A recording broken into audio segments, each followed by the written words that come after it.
আচ্ছা বন্ধু, তুই আর কত জ্বালালি করবি কত একটু? তুই যা মনে কর এক টুকরা গোস্তের লাগিয়া তুই এত দালালি করতে আসুন, আমার আব্বার কানের কোলে যাইয়ে জ্ঞান জ্ঞান প্যান প্যান করতে আসুন, কি বন্ধু?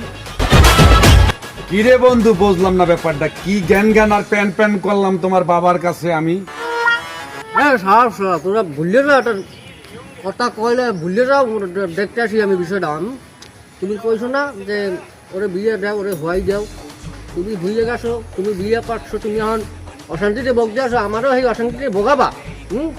তোমাকে যে এত জ্বালা বলা কি ছিল আমার সিঙ্গেল দেখতে, বললাম না বিষয়টা। এই ধরনের কথা কবা না, দরকার হয় তোমার রেস্টুরেন্টে নিয়ে আমি গোস্ত খাওয়াবো, এক টুকরো গোস্তের লাগিয়া এই ধরনের কথা বলবা না, ওকে?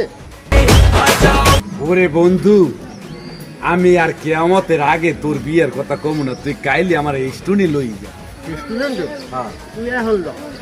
এখনই ওই আরে আর